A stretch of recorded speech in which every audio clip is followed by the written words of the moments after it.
বিসমিল্লাহির রহমানির রহিম। আমরা এখন চলে আসলাম রায়পুর ৩ নং ইউনিয়নের ৯ নং ওয়ার্ডে।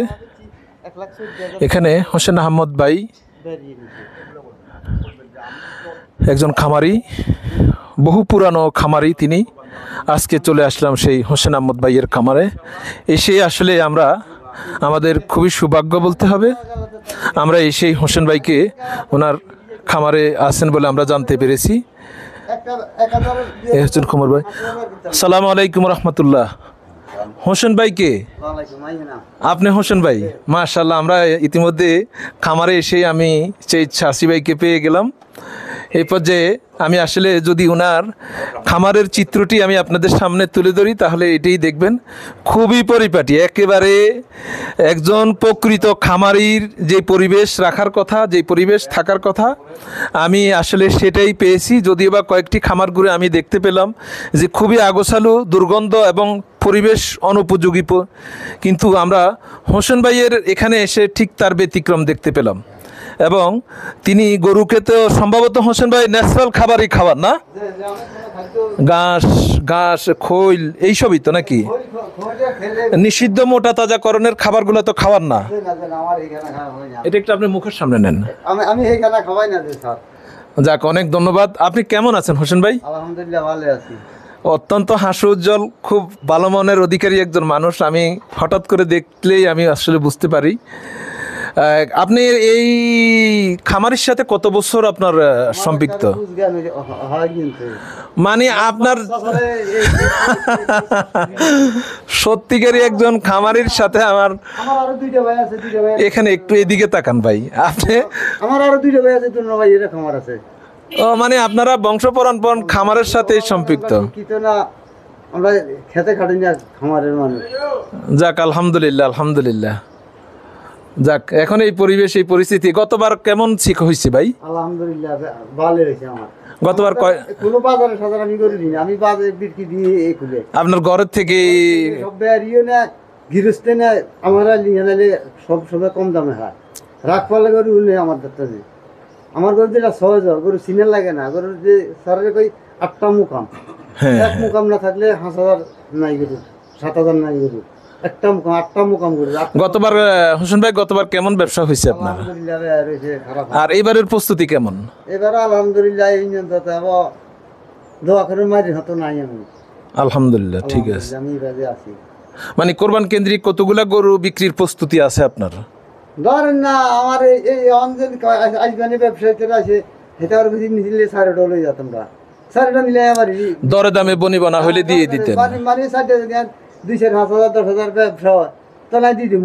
কালকে গরু আনছি 2টা, ওদিন আনছি, আজ দিন আসতে কয় আনছি ওই গরুটা, আজ 15 দিন আগে আনছি ওই গরুটা। আজ যদি গয় হত্যা মিলে যদি 5,000 10,000 4,000 বের হয় তো দিয়ে হেলে আবার উঠাম। ও, ষাঁড় গরুর পাশাপাশি গাবি গরু কি আছে? আছে না গাবি গরু? গাবি গরু ওই যে বাহিরে যেটা দেখতে পেলাম, এগুলো আপনার? হোসেন ভাই, আপনারা আপনার পশু সম্পদ অফিস থেকে কিরকম সহযোগিতা পান? না, অফিসে তো আমরা কোনো কিছু সহযোগিতা আমার নাই, সহযোগিতা নাই, বুঝলি? সহযোগিতা পান না আপনারা? আমার সম্পূর্ণ চেষ্টা করে। এই গরুর সমস্যা হলে ডাক্তার কি আপনারা সরকারি ডাক্তার দেখান না আপনার এখানে আপনাদের সফিউল্লাহ ডাক্তারকে আপনারা দেখান? ইয়েতে দেখেন না কেন, সরকারি ডাক্তার দেখেন না কেন? পান না আপনারা?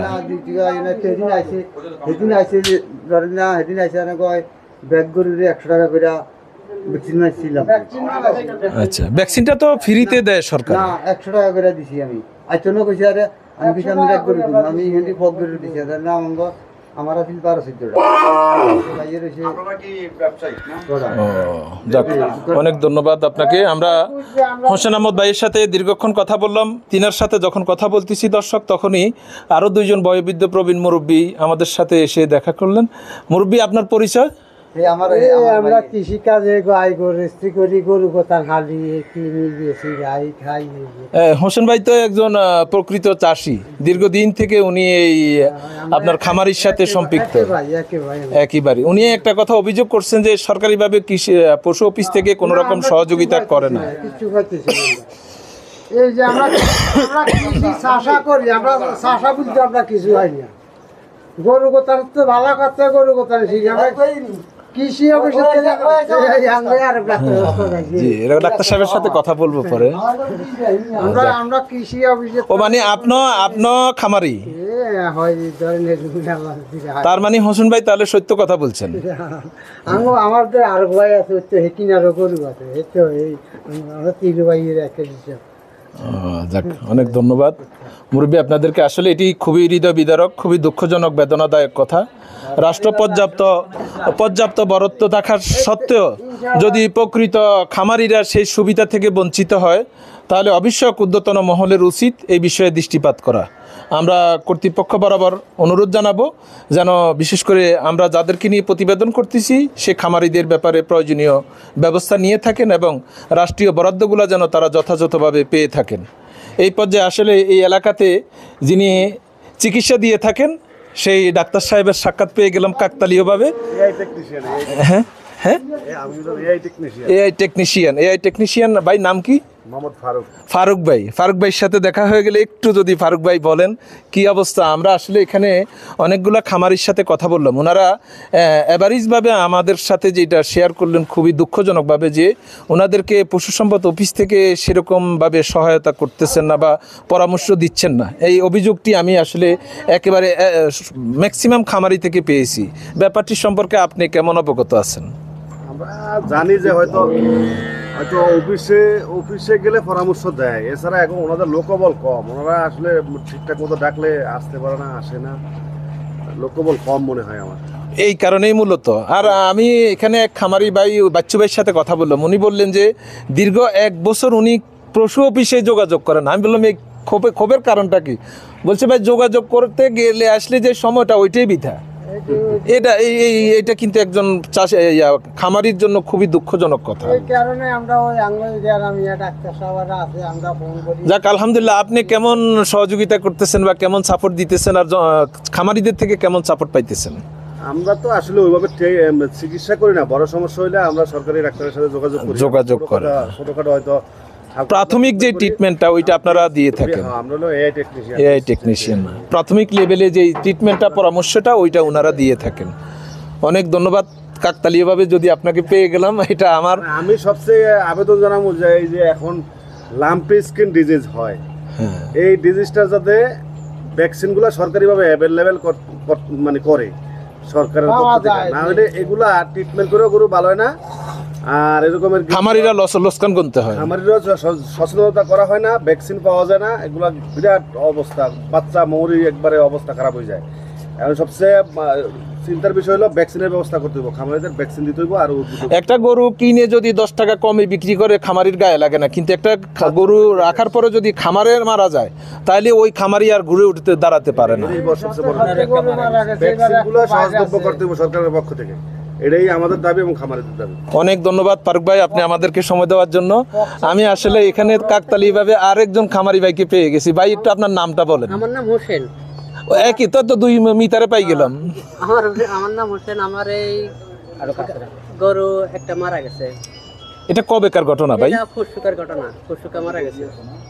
তো এই ডাক্তারের বাংলা ডাক্তারের ট্রিটমেন্ট করছি, সরকারি ডাক্তারের কাছে যাই না। আগে হরে যত যে গেছি আপনারা সহযোগিতা পান নেই? পাই না, যাই না, আমরা গেছি আর এই তো দরিয়া যাই না। আগে গেছি গরুতে দেন তারা। হোসেন ভাই, আপনার এখন গরু কয়টা খামারে? আমার এখন আছে 10টা বাসের সহকারে। মাশাআল্লাহ মাশাআল্লাহ, তাই তো দেখছেন। এখন আছে সামনে। আচ্ছা, ঠিক আছে। যাকে এই হোসেন ভাইয়ের সাথে দেখা হয়ে গেল, হোসেন ভাইও তিনি একই কথা বললেন। আমার একটা মারা গেছে। গরু মারা গেছে না বাছুর মারা গেছে? বাছুর দাম বাছুর। বাজার মূল্য কেমন হবে? 50। তাহলে তো অনেক বড় হয়েছে মোটামুটি। বড় হয়েছে। খুবই হতাশজনক কথা। একই বক্তব্য আপনারও, যে আপনিও বঞ্চিত হইতেছেন। অনেক ধন্যবাদ হোসেন ভাই। আমরা অবশ্যই পরবর্তীতে আপনার সাথে আমরা যোগাযোগ করব।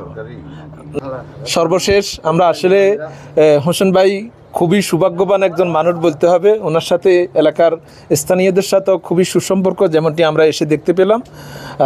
পাশাপাশি এখানে এসে আমরা আরও কয়েকজন খামারির সাথেও দেখা পেলাম, তারাও ঠিক একই ক্ষোভ ব্যক্ত করেছেন। তারা একই অভিযোগ আমাদের কাছে জানিয়েছেন যে তা না, কৃষি সম্প্রসারণ অফিস থেকে তাদেরকে যেভাবে, বিশেষ করে পশু সম্পদ অফিস থেকে তাদেরকে যেভাবে সহযোগিতা করা দরকার, বিশেষ করে ভ্যাকসিন সহ এই জাতীয় ঔষধগুলো যেগুলি সরকারিভাবে দেওয়ার কথা, সেই কোনো সহযোগিতাই ওনারা পাচ্ছেন না। আমি কি গেলে পশু হাসপাতালে গেলে আমি বেশি অংশ কিনে নিতে হাসপাতালের সামনে ওই কি নাম না জানি, ওনার কাছ থেকে আমি এরকম একজন খামারি যদি উনি যদি সুবিধা বঞ্চিত হয়, তাহলে আসলে দর্শক আর কারা পাবে? এমনটি আমাদের জিজ্ঞাসা।